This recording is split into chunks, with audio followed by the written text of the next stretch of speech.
Welcome to Ask Sara with Sara Wiseman, where you'll learn how to awaken your divine soul and open your human heart. Sit back, relax, and get ready to laugh and learn. Here's Sara. Don't you know I'm a new soul? Slide on by, don't you know I get lonely? Shine on by, don't you know that I'm new here? Take it slow, don't you know I'm your only one?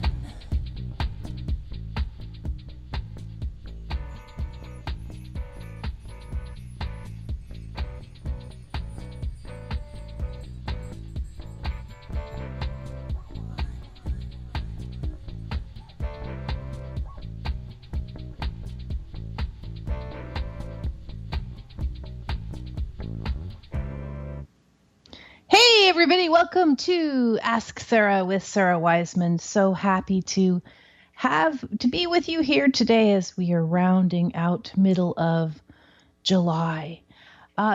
Today we're talking about, the subject is, how does compassion open us? How does compassion open us? It's a really interesting discussion that might be a little bit differently than how you've been taught to think about compassion, say in religious traditions that you were brought up with, or how we sort of talk about compassion in terms of how we talk about it in modern culture. So we're going to be talking about that in a moment. Also, we have free readings Tuesday, and I invite you to call into 888-298-5569. That's 888-298-5569, and very happy to talk with you about whatever is going on in your life, whatever you'd like to look at from spiritual and psychic perspective. If you want to share a spiritual experience that you've been having, or an opening or awakening that you've been having, this is a great, wonderful place to do this in supportive community. Again, free readings Tuesday. Lines are open, so if you call in now, you're going to get a spot. That's a little bit unusual. Usually lines are pretty full. So if you feel like calling in, again, it's 888-298-5569. And let's go to a little bit of housekeeping today. So I guess the first thing I want you to know is we are moving like gangbusters through our messages from the divine, the free Seeker's Guide. It's an 11-week online course that's a study guide to my new book, Messages from the Divine. And gosh, over 2,000 people are in it right now. I've got 3 sections open to kind of split things up for folks, and you can start anytime. So if you are interested in being a part of this free Seeker's Guide, just go to my website, sarawiseman.com, and you'll find, I don't know how you could miss it really, because I've got it pretty firmly there on the front page, and you'll find it there. So anyway, just go ahead and look at that. And also for those of you, I don't think this is going to reach too many of you, but because we're mostly in Seattle, but for those of you who are in California, I will be in Mountain View, California, which I believe is the Google home. It's like a Google Hangout for real. And I'll be in Mountain View, California, July 27th and 28th, doing a 2-day event at East West Bookshop. And I will be in Gresham, Oregon, I believe on Sunday, August 4th or 5th at East Rose Church. So would love to see you there. The events are listed on my website. Again, it's free readings Tuesday. Call in to 888-298-5569, and lines are open. So what we're talking about today is this idea of how does compassion open us. And I was gone up away for a few days, and when I came back home, it had been really hot around here, and I have this little shamrock plant that has just been hanging in there for many, many years now. It just keeps going. I don't pay it a huge amount of attention, but I do pay it some attention.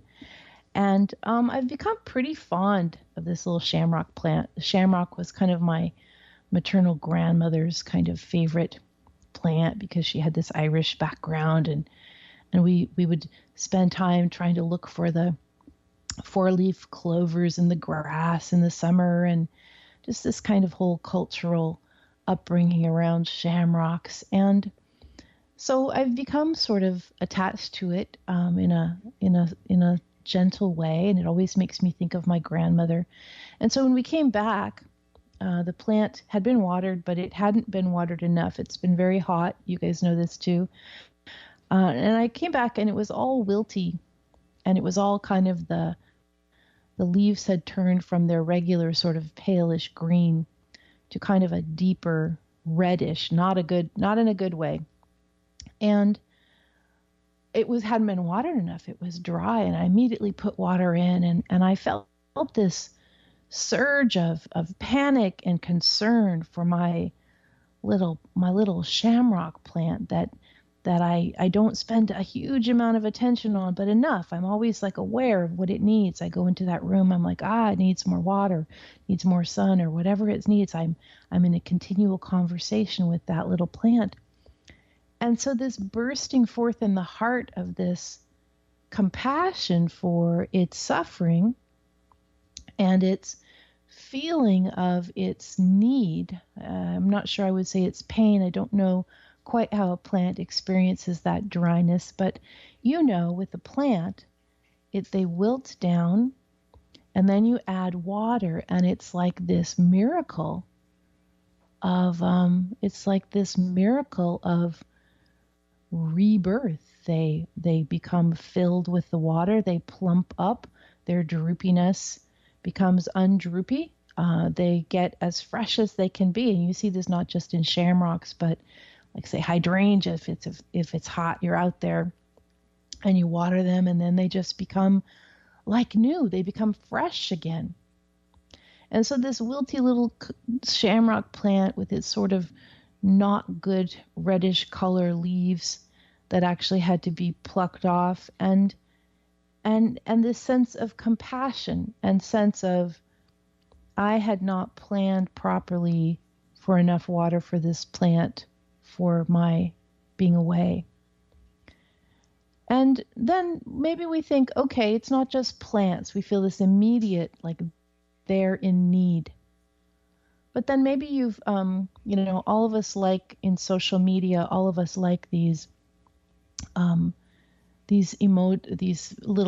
videos of like the puppy or the little bunny, or we have this heart opening when we see a baby or a baby animal. And when we see a baby chick, we have this immediate feeling of wanting to care for and wanting to protect and wanting to be kind to. And this is this feeling of compassion that immediately is activated for the poor defenseless plant, or the very defenseless, innocent, young baby or animal, or whatever the being is. This surge of compassion. We find it very simple to have compassion for these, younger beings, or these helpless beings, these beings that are dependent upon us. So compassion's easy then, right? This heart-opening feeling of I want to help you, and I want to serve you, and I feel for you. But then something happens. Maybe we come across a homeless person. Lots of homeless people in Seattle and Portland, the town where I live, in Salem, all over. Lots of homeless people right now. And maybe we are walking on the road or in the town, and there's homeless people, sleeping or sitting in the streets.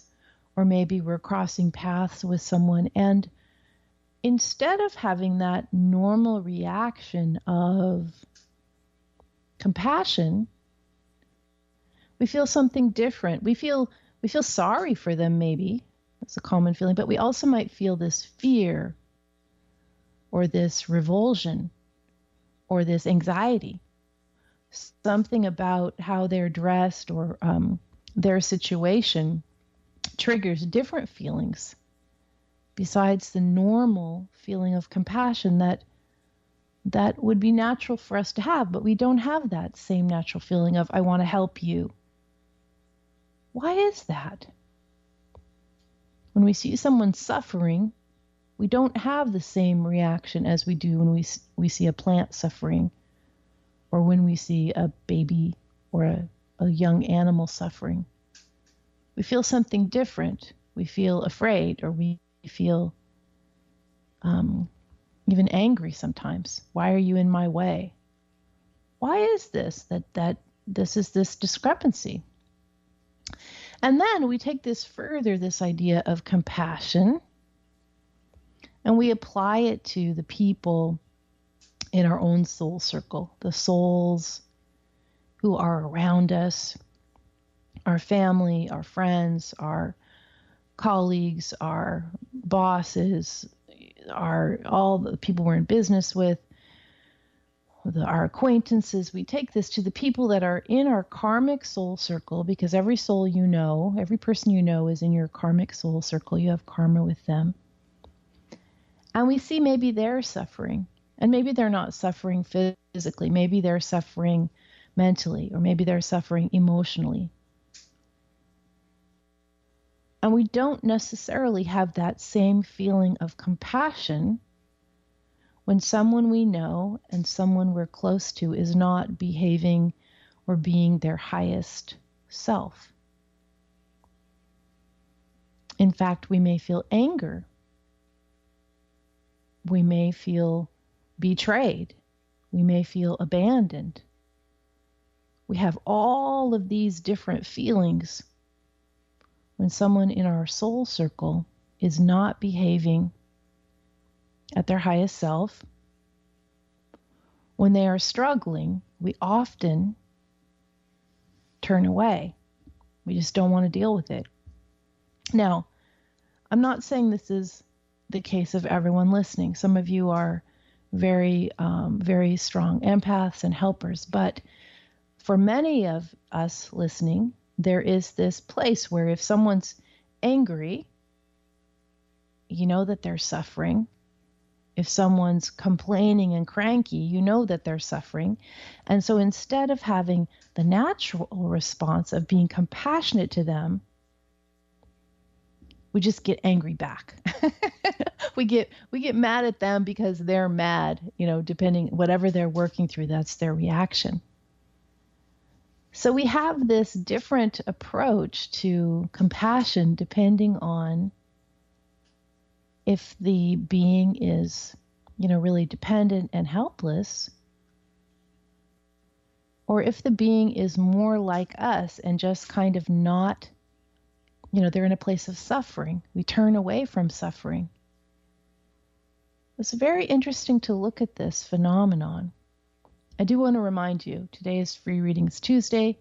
Lines are totally open. If you've always wanted to call in, this is your day.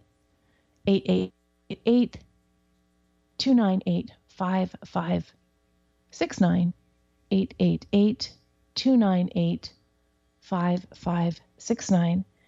Going back to this idea of compassion. So we have this counterintuitive response to where you think that you see a person suffering. You think you'd be kind. You think you'd be, really helpful to them. But yet our response is often fear or anger. So let's look at this from spiritual perspective, not in the perspective of, oh, you're not being proper if you're responding in anger or fear. You need to suck it up and you need to get over these feelings. You need to help that person. But being compassionate and helping someone they're not the same thing. Being compassionate means that you recognize this person as being in oneness with you. This means you recognize that you and this person, and in fact everyone, are one. And so when you feel anger and rage and revulsion against someone who's suffering, what you're really having is the misbelief that you're separate. And of course, we're not separate from each other. It's not only that we're just interconnected and interdependent and we are all joined that way. It's that we are, as soul, actually part of collective soul with every other thing, every other person, every other energy, everything, all one. And so this oneness idea, it's really about it's really about being inescapable. We can't escape the oneness. We are in oneness 24/7. We are in oneness for infinity. We cannot become not one. And so the mind, the ego, has these ideas about separation that lead us to be angry or to be resentful or to have these other ways that we believe that we're separate from the homeless person or the person we in our soul circle that's being cranky. The mind tells us, okay, you don't like that behavior, you can separate from it. But in fact, there is no separation. And in fact, that response of being angry or anxious or resentful or whatever it is for you really just stems from the misunderstanding, the misbelief that separation is possible. We're going to return to some more discussion about compassion, and we're going to talk about radical compassion from my new book, Messages from the Divine, in a little bit. We're also having free readings. Tuesday, and you can call into 888-298-5569 for your free reading right now on the air, 888-298-5569. You've been listening to Ask Sara with Sara Wiseman, and we'll be back in just a moment.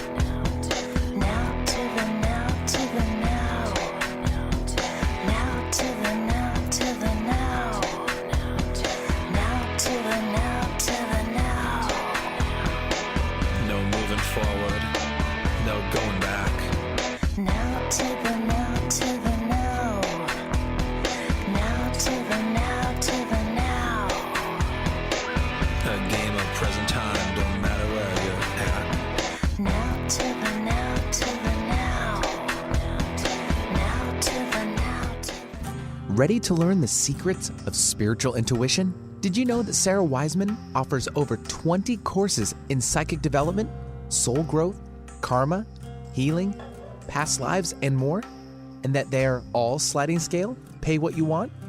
These premium online courses are self-study, so you can work on your own schedule. Sign up for Sara's courses now at sarawiseman.com. That's SARA Wiseman.com. Multicultural, multidimensional even. Alternative Talk 1150.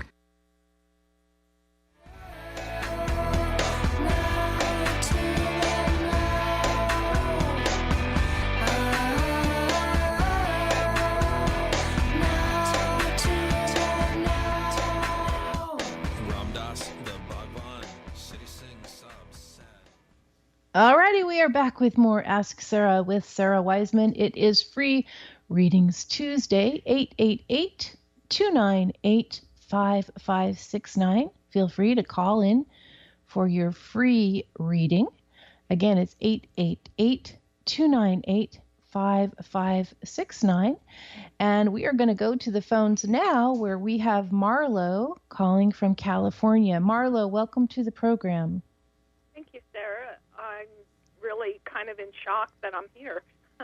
Yeah, it must have been it was an interesting day. We usually have the lines packed, but I don't know if that emergency broadcast system threw everybody off or what. But what can I do for you? I'm glad you're here. What's on your mind? Well, thank you. So, first of all, I want to appreciate you've come up in my emails a couple of times, and you really do have an appropriate surname because I feel like you always have something that sounds very, just reeks of wisdom. So, and I guess so. I'm going through my emails, and all of a sudden I see this about a radio show. I never saw anything like that before, and I'm in one of those funky days, like what is my life about, and what am I doing? I'm 75 years old, and I feel like I'm starting over again, and it's like. So it's just this quandary, and I'm feeling stuck. So, Marlo, it's interesting because I talk to a lot of folks, that's kind of what I do. And a lot of people are having this same feeling of, I'm not going to call it stuckness because I actually don't think that's what it is, but this deep questioning of like, what am I supposed to be doing? And it's not just people who are 75, it's people who are, 35 or 45. It seems to be a really prevalent tone of the times. And I would say that the tone maybe last year was one of kind of anxiety or uncertainty or panic. And the tone now is more what you're expressing, like, I just don't know what to do. How would you say that your feelings have changed from last year, if you remember how you felt then? I wasn't questioning as much. You hear this phrase about following your bliss, and I feel like I'm really not. The way I earn my living is not necessarily where my heart is, and I don't want to jump off a cliff and leave the security of the business I have, and I'm forced through it to do. Well, let me explain.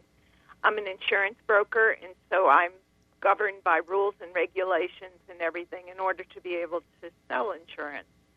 And most of my major business is coming from Medicare clients, and the certifications and the jumps, the hoops that one has to jump through are just tedious. And learning about something that to me really isn't important.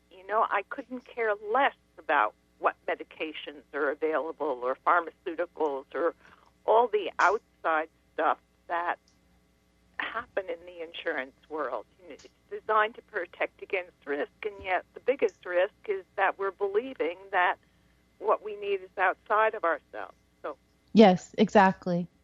I think that this is where you are. You've come up against the paradigm that you were working in is no longer a paradigm that you believe in. And maybe it's been this way for a long time, but you could accept it. But now as you're kind of moving through your life, you're like, I just don't accept this paradigm. I don't believe in it. And so I think that you're in this place where you're going to have to make some decisions about where you work. And it seems hard to start over at your age, but it's actually no different than starting over when you're 18 or 25. We have this misunderstanding of what starting over means. There's no limit to like how many times you can start over. But to be existing in a paradigm that you don't accept anymore, like until you shift into something that you do believe in, it's going to be the same. It's just going to be suffering for you, unfortunately. Well, I can relate to that, and that's true. And I have been in it a long time, and I originally got into it because I thought to change from within the system. So if I were familiar with the system, then I would have better options of making change in it. But Yeah.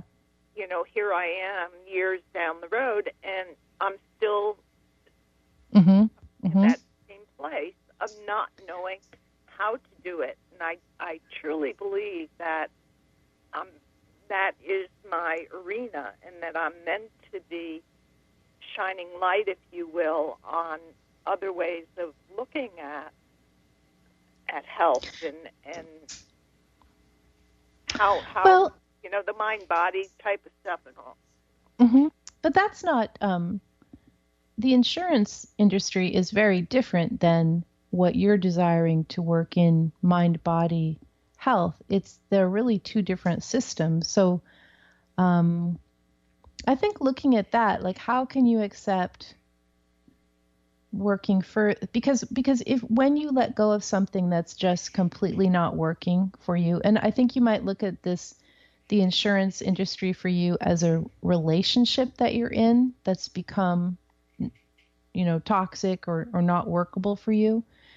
So when you let go of these relationships that are just no longer working for you, the universe has this chance to bring something new in.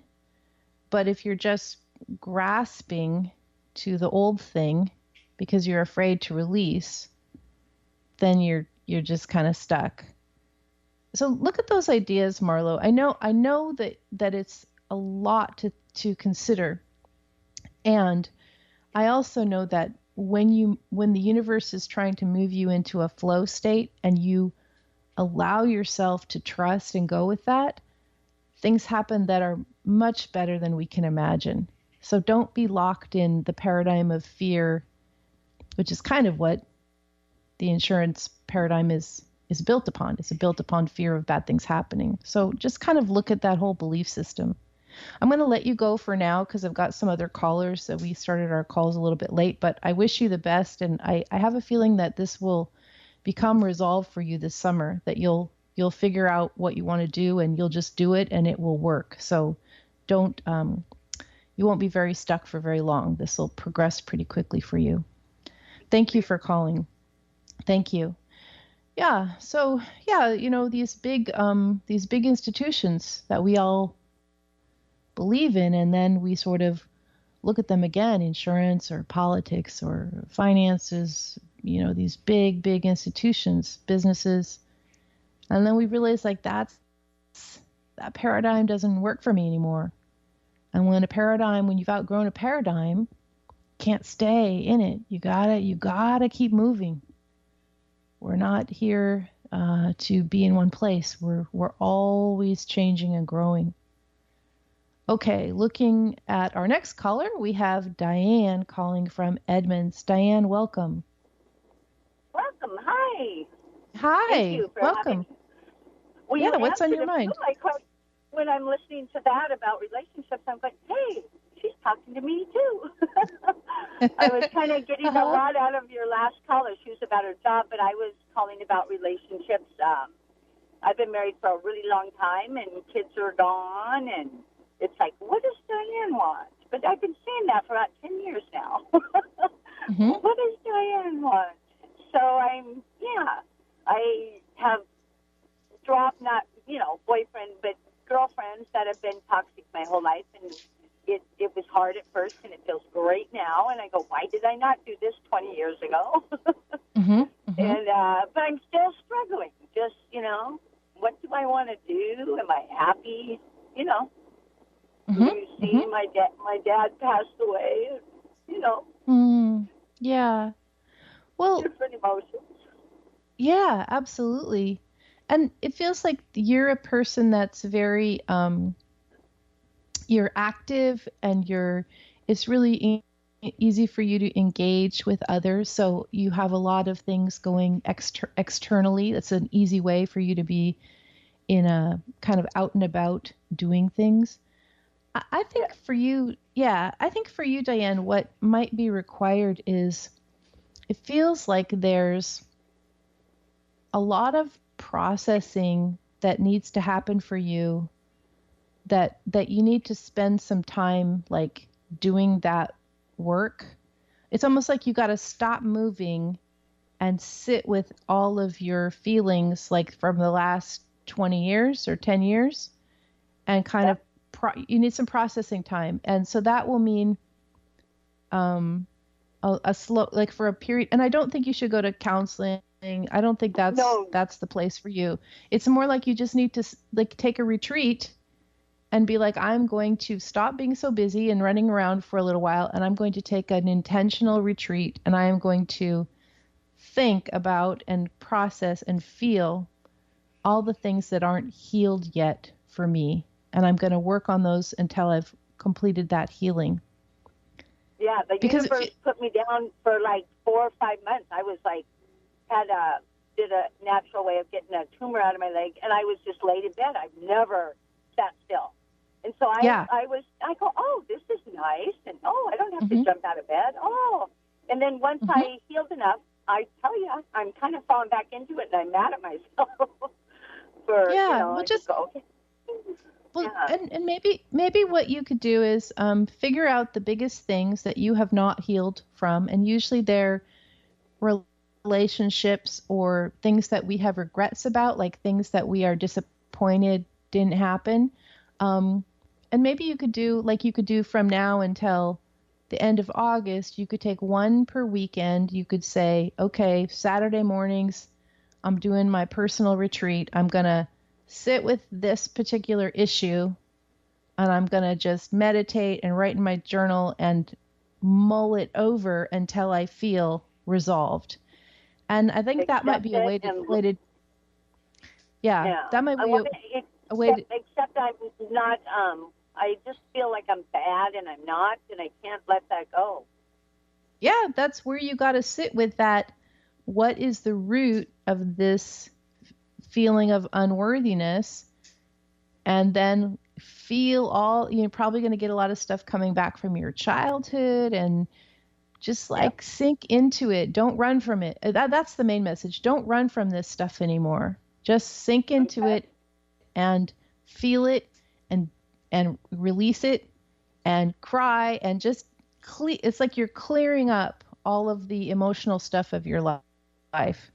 And that's what you're being called to do now. And that's why you feel kind of like uncertain what to do next, because the thing you're being called to do is to process. Do your processing. Okay. Yeah. I'm trying. Yeah. Yeah, I know. Yeah, but you got to stop running around and take some intentional time. The other way you could do it is you could go to some kind of, workshop or something, and where you deal with your stuff, and that would be another way. But if that's not available, just create that space for yourself and work on it. Yeah, I've been doing yoga. I started that up, but that's good. My knee, I feel like a new person when I leave. Yeah. But yoga's still more of a doing. You're not going to have a big emotional release in yoga class because everyone's around. You got to do some private emotional feeling stuff, and there will be some crying, and there will be some not feeling so great. But after you get through it, you're going to feel better. Okay, thank you. Yeah. Hey, thank you for calling, Diane. I'm going to let you go. I'm going to take a quick break before we go to our next caller, but thanks for calling. So, thank you. You've been listening to Ask Sara with Sara Wiseman, and we are having free readings Tuesday, 888-298-5569, and we will be back in just a moment.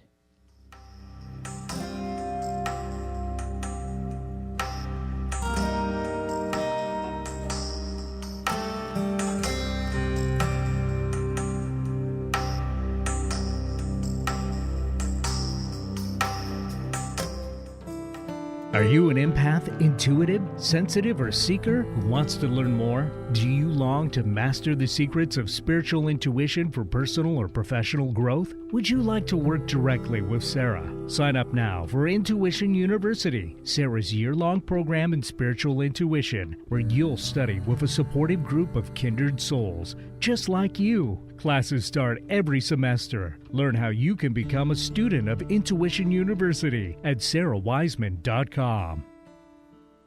Need help getting started with self-help? You came to the right place. Alternative Talk 1150.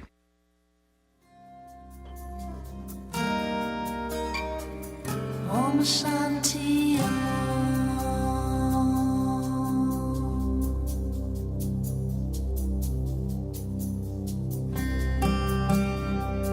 Om Shanti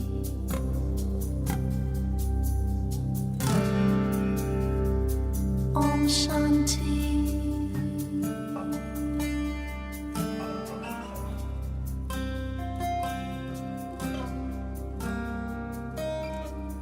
Om Shanti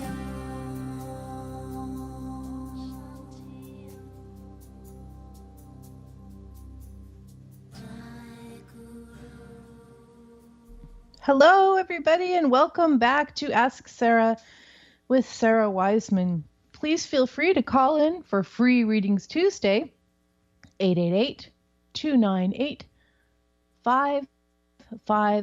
And we are going to the phones now where we have Mike calling in from New York. Mike, welcome. Hi, Sarah. How are you? Hey. Very good. Thanks for your patience. What can I help you out with today? Well, I'm looking at relationships too, not relationships work, but I'm coming out of a relationship about 8 or so months ago, maybe even 10, and just and I've been lucky because I've distracted myself with a sort of fantasy life on Facebook or whatever, but all good, but I don't know if it's time for me to get into a relationship, if I should just keep on muddling along and trying to grow spiritually and, see, and just, let the focus be on me kind of thing for now. Yeah, how old are you, Mike? I'm 66. Okay. Yeah, what I'm seeing for you is that, I think that you will be in relationship. I think you'll be in relationship next year. But for right now, it feels like it's like exactly right.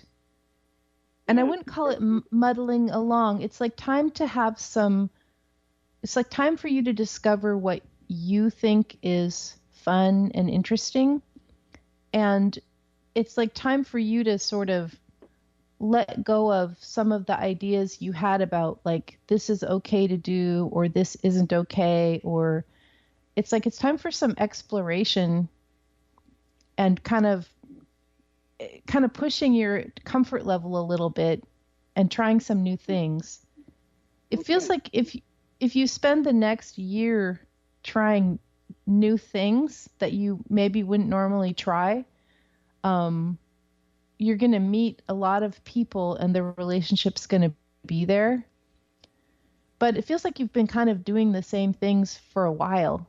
And that's what needs those you need some new habits or new activities that are different to kind of feels like your habits are kind of the same all the time. Does that feel right to you?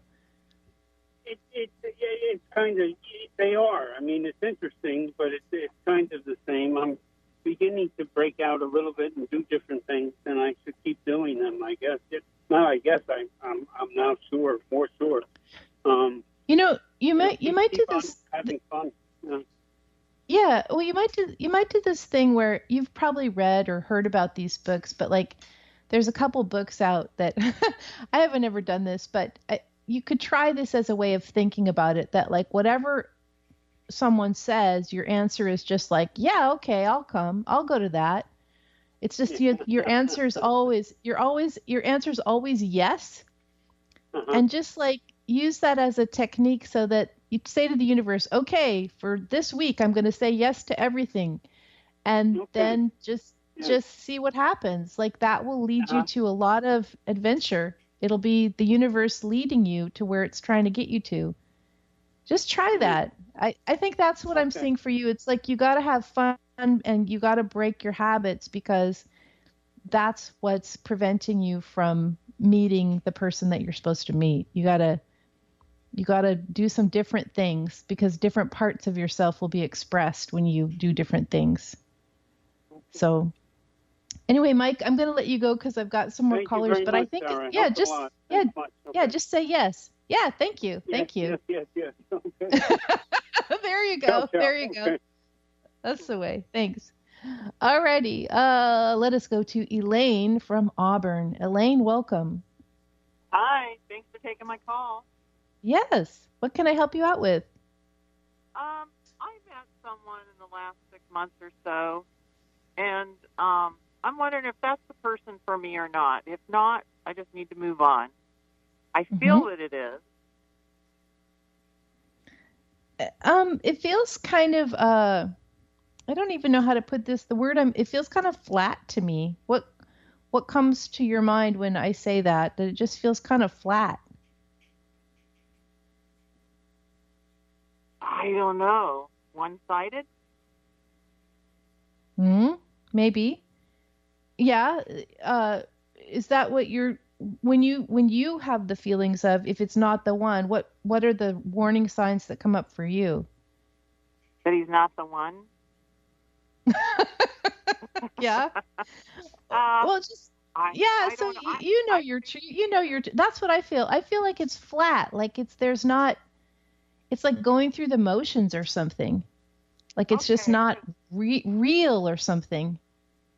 Okay, that's what I needed to know because it's like he's hot and cold. Yeah, like it's not a true connection. It's more like I was going to say like the facade or the mirage, like it's trying to be something it's not that's not really there, like going through the motions. Okay. Yeah. Okay. I would spend some time. Yeah, I would meditate on this and say, is this just a one-sided thing? And I think you know your truth already. And what I find with the universe is the minute we know our truth, like this is not it, then we resolve that, we let that go, and then the universe can bring us, the next step. This is very similar. I don't know if you were on the phone or if you were on the call, beginning of the show, somebody holding on to a job they'd had for a long time because it had a lot of security. It's the same, like you're holding on, like if I let go of this relationship, maybe I won't get another one, and da, da, da, da. And it's like, if it's not the right thing, just release the minute you know, and then the universe keeps moving us forward. Okay. So I need to know. Yep. Thank Thank you, you, Elaine. Thank you. You're welcome. Bye-bye. Yeah, sure. Yeah, you guys, remember that the minute you know your truth, just act on it. I'm not talking about an impetuous way, because often it takes a while for us to find our truth. It might take a year to be like, wow, I'm done with this. This is complete for me, or this isn't what I thought. And don't just hang on there like, I'm afraid. Change is the normal way. Got to flow forward. Let the universe guide you. Let us take our caller, Cindy, calling from Santa Cruz. Cindy, welcome. Oh, hi. Thank you. Yes, I'm concerned. I have two sons at home, and they're entering new career paths, school paths, and I just wanted you to look into those two guys. How old are they, Cindy? 25 and 27.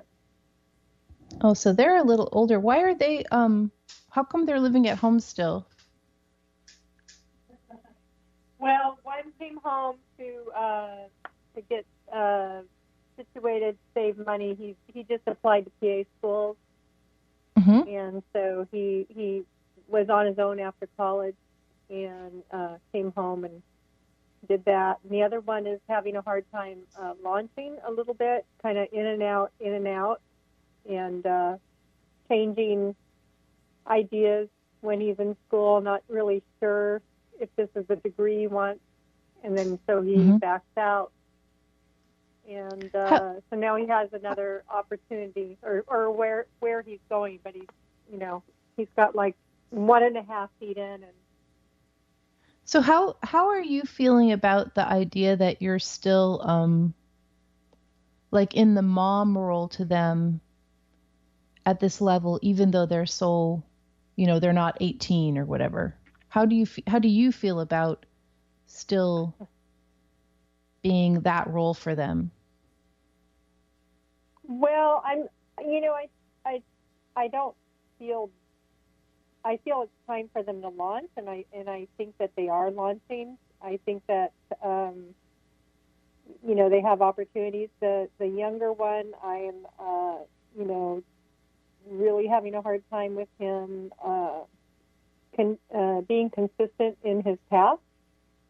He'll kind of go 2 steps forward and a step back, and it's a little frustrating. And I don't know if it's frustrating for him. I'm not sure where the break, comes. I just know that here, living here is super expensive. So, they kind of, and he had a hard time. They're both great. They're great people. They're really good people, and they pitch in. So I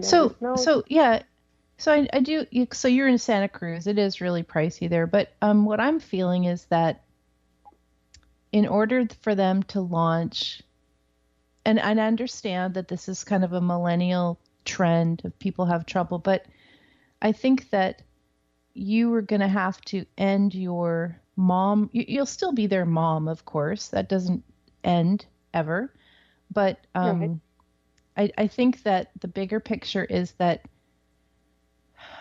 it's like you got to stop helping them, and you have to stop. No, okay, you don't have to stop doing anything. But what I'm saying is that the best thing for all three would be you sort of bow out of the mom role in terms of being a mentor or an advisor or a helper. You just say, you guys are super capable.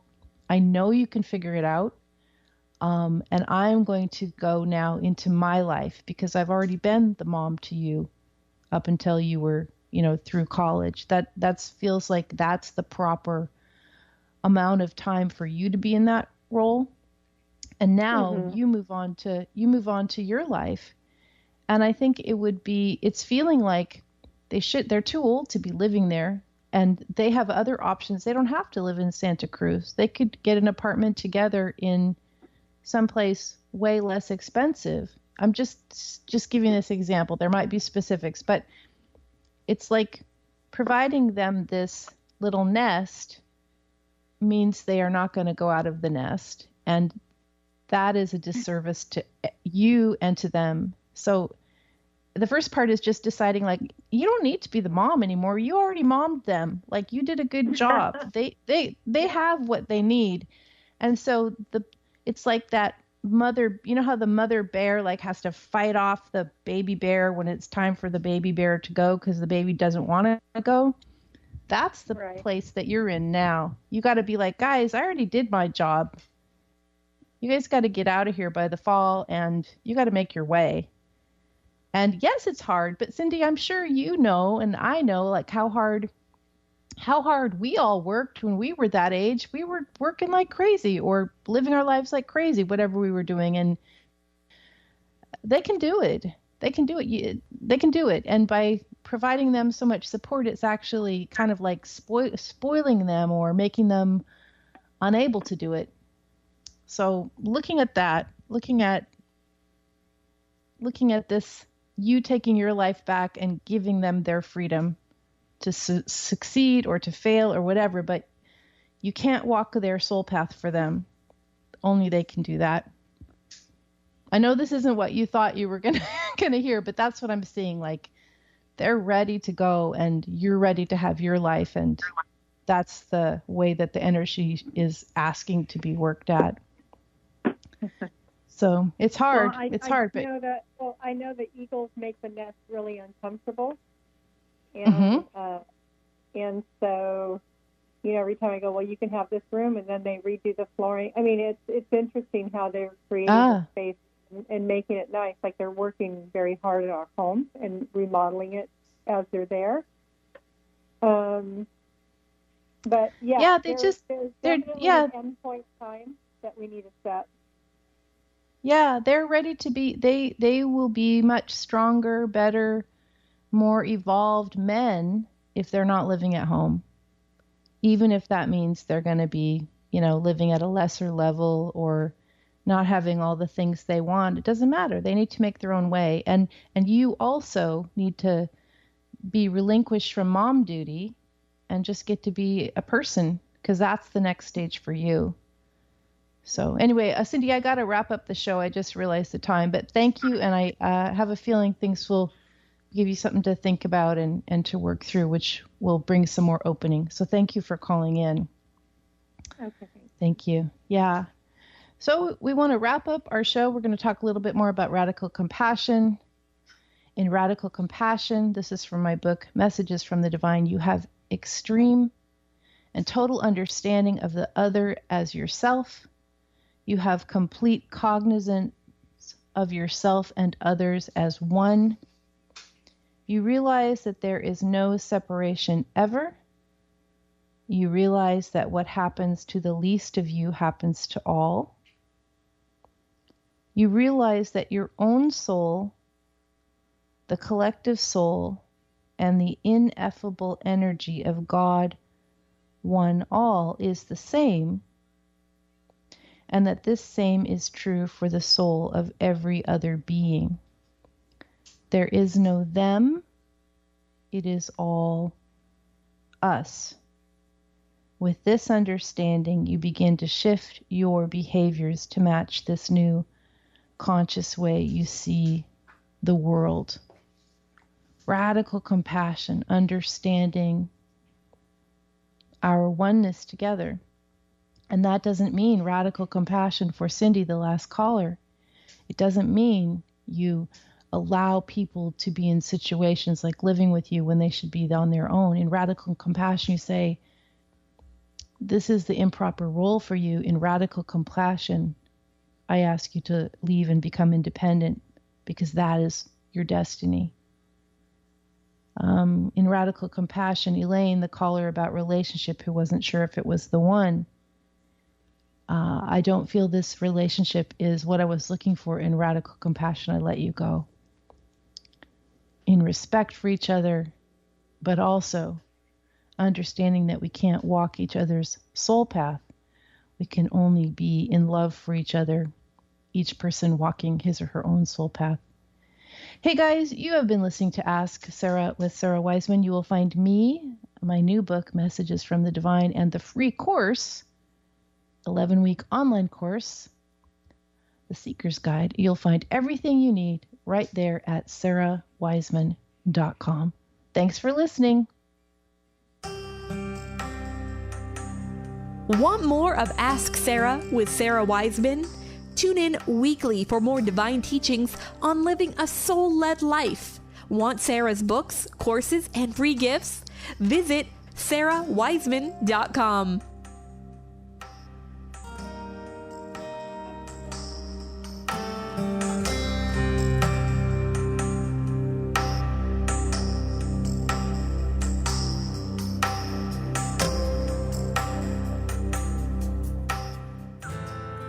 Are you a seeker on the path of soul growth? Did you know that Sara Wiseman's new book, Messages from the Divine, Wisdom for the Seeker's Soul, comes with the free Seeker's Guide? This 11-week online course helps you dive deep into the teachings of Sara's new book, and it's Sara's gift to you. Get Messages from the Divine and your free Seeker's Guide now at sarawiseman.com. Ready to learn the secrets of spiritual intuition? Did you know that Sara Wiseman offers over 20 courses in psychic development, soul growth, karma, healing, past lives, and more? And that they're all sliding scale, pay what you want? These premium online courses are self-study, so you can work on your own schedule. Sign up for Sarah's courses now at sarawiseman.com. That's SARA Wiseman.com.